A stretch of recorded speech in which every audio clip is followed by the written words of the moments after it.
Welcome into the latest edition of ESPN FC. I'm Dan Thomas, joined by Shaka Hislop and the beigest man in Connecticut. Stevie Nicol joins us as well. We also welcome to the programme Julien Laurens and Don Hutchison are here to talk about what's going on in the football world. The big story, of course, coming out of the Premier League is that Sandro Tonali is officially a Newcastle player. He's the most expensive Italian in the history of the game, of course, making that big move from Serie A to the Premier League. Don, you've seen a lot of him. How excited should Newcastle fans be about this acquisition?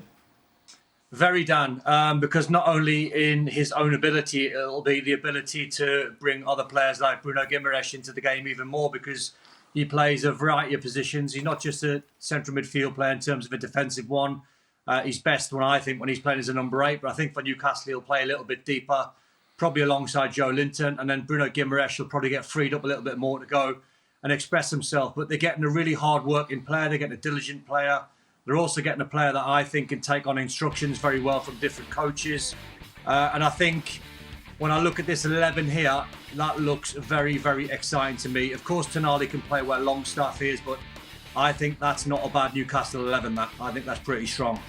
For fear of upsetting the Newcastle contingent on this show, Jules, if he was so good, why has he gone to Newcastle and not an even bigger side? Oh. It's a good question. I mean, they were ready to pay that amount of money. I think the interest that they showed, and they clearly did their homework before. They also knew that Milan needed some money. And I think they placed their bid and they started the negotiation at the right time. They wanted a player like Tonali. We've said before that the tactic for Newcastle had been, at some point you throw the fishing net and you see what you bring back to the shore. And he worked with Bruno Guimaraes. This time was different. They identified him in the kind of that profile that Don explained. That's the one they wanted. Yes, they could have gone for someone a bit different like Kefren Turam, much younger, not the same experience, cheaper as well. But they thought, you know what, let's go and try it. They knew Milan needed some money.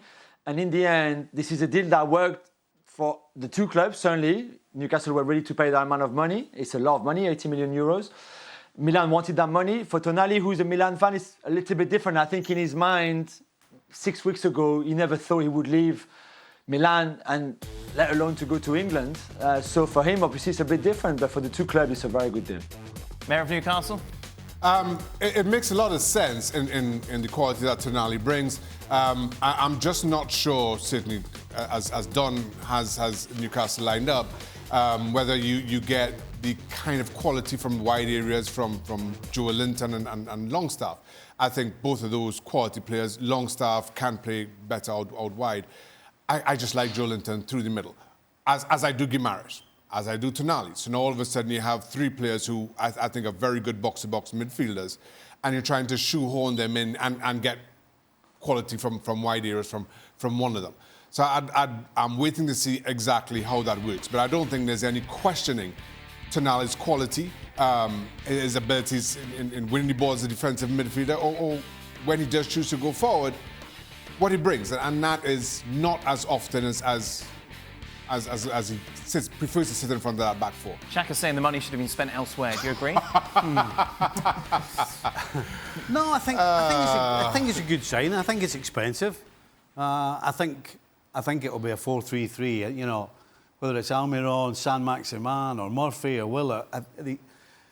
Newcastle play with three up front, and so those three that you like in the middle, we'll be able to spend some time in the middle. It's a good signing. I think it's too expensive though. Don, what's a successful season for Newcastle? Trying to establish themselves in the top four, Dan. It's going to be difficult. Obviously, there are lots of runners and riders this season who are going to get stronger, but so are Newcastle as well. So I think it's the evolution of where Newcastle want to be. It's trying to stay in that top four. Obviously, trying to win a trophy is massive for any Newcastle player that wins a trophy. They'll be idolised on Tyneside, but the club needs to kick on, and it's not going to be easy. It's not going to just, sign Tonali and keep the players that they've got and it's an automatic top four. It's still going to be a fight because everyone are spending a lot of money on a lot of quality. But if you can try and envisage where Newcastle want to be, it's top four for the next 2 or 3 years and then just build very, very slowly before they try and bring in the very, very elite players. That's going to take them to the top. That's where they want to be. That's the ambition of the club. Do you think they're going to bring in more players, Jules? Without doubt, I think we could see more midfielders. We've explained at the end of the season how well they did and how well they were building this squad, this team, but the spine of the club as well, from the ownership to Dan Ashworth and Eddie Howe and all the teams around. Great things, but we also, I think, highlighted positions where they should and could upgrade players. And Longstaff is really good and he's from there, so this is his club, no doubt, no problem. Joy Linton as well, but Tonali is a step up. Tonali is a Bruno Guimaraes level. And I think already that takes you to another level. Yeah, Stevie is right, it's a lot of money, but Tonali is a fantastic player. So you expect other positions. Stevie mentioned the wide players. I think you can, again, do better than Almiron and Saint-Maximin or Willock and Murphy, for example. So I think this is also the area they're looking at. And maybe just strengthen as well your midfielder with another player. I mentioned Kefren Thuram. I know they like him a lot.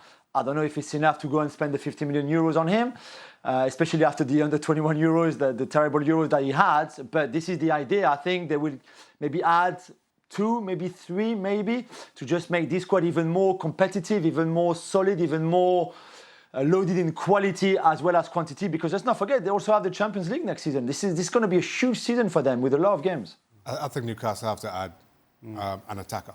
Yeah. Okay. And I think you saw that. Callum Wilson has missed a number of games through injury himself, but more to that point, when Alexander Isak went down injured during the course of last season, their top 4 push almost came off the rails.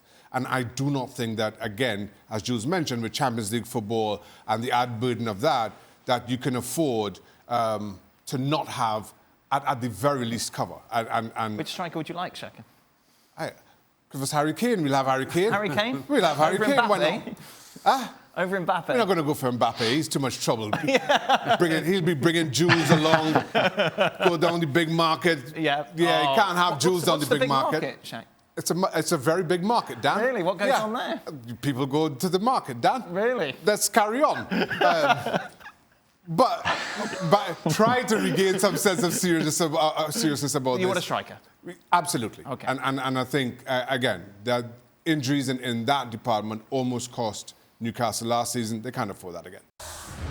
Well, thank you very much for watching ESPN on YouTube. For more sports highlights and analysis, be sure to download the ESPN app. And for live streaming, premium content, and let's not forget as well, ESPN FC 7 days a week. Subscribe to ESPN Plus.